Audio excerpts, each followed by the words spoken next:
বাংলাদেশের বাইরে বিদেশে যে কোনো শপিং মলে গিয়ে আপনি যখন জামা কাপড় কিনতে যান এবং আপনি কলারে কিংবা জিন্সের পকেটে মেড ইন বাংলাদেশ লেখাটা পান, তখন আপনি এতটাই গর্ববোধ করেন যেন সমস্ত ন্যাংটা পৃথিবীটাকে বাংলাদেশ জামা কাপড় পরিয়ে রেখেছে। কিন্তু কখনো কি প্রশ্ন করেছেন যে কেন এই বড়লোক যে রাষ্ট্রগুলো আছে, আমেরিকা, ইউরোপ, তারা বাংলাদেশের মতো ছোট রাষ্ট্রগুলো থেকে জামা কাপড় কেন বানিয়ে নেয়? এইটার উত্তর হচ্ছে সস্তা শ্রম।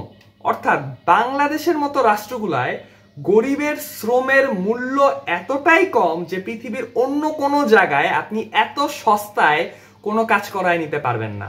অর্থাৎ আপনি যখন শুয়ে শুয়ে ফেসবুক স্ক্রল করতে করতে দেখেন যে বেতন বৃদ্ধি করার জন্য আন্দোলন হচ্ছে এবং আপনি মনে করেন যে হ্যাঁ আসলেই তো বেতন তো বৃদ্ধি করা উচিত, লেটস সে মজুরি ছিল 20 টাকা এবং আপনি মনে করলেন বেতন বৃদ্ধি করা উচিত, তাহলে আপনি সেটা 50 টাকা করে দিলেন এবং 20 টাকার মজুরি যখন আপনি 50 টাকা করে দিবেন, তাহলে এই 200 টাকার জিনিসটাও আমেরিকা ইউরোপে 500 টাকা হয়ে যাবে।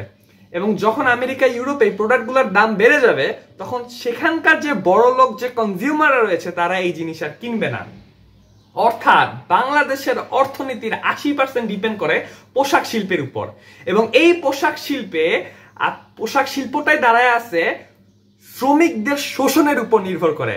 আপনি যদি আজকে চান যে আমি শ্রমিকদের তাড়াতাড়ি বেতন দিব, বকেয়া রাখবো না, আমি আজকে শ্রমিকদের বেতন বৃদ্ধি করব, মজুরি বৃদ্ধি করব, আপনি যদি এগুলা করতে চান তাহলে সিম্পলি দেশের অর্থনীতিটা ধসে পড়বে এবং আপনি এখন যে অফিস থেকে যে মোটা অঙ্কের বেতনটা পাচ্ছেন, ভবিষ্যতেও মোটা অঙ্কের বেতনই পাবেন, কিন্তু তখন আর আইফোন কিনতে পারবেন না, তখন আপনার বাজারের চাল ডাল কিনতেই ঘাম ছুটতে থাকবে।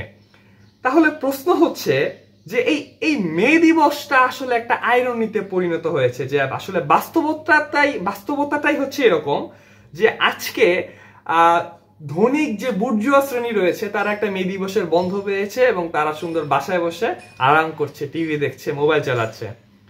কিন্তু আজকেও মুচিকে বের হতে হয়েছে কাস্টমার খোঁজার জন্য, মুদির দোকানদারকে দোকান খুলতে হয়েছে পণ্য বিক্রির জন্য।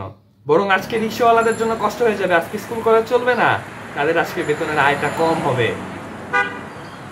তাই এই একটা দিন আসলে এই মস্ত বড় অর্থনৈতিক সমস্যার আসলে সমাধানটা কোথায় আমাদেরকে নিয়ে যাবে সেটা এখনো একটা বড় কোয়েশ্চেন মার্ক।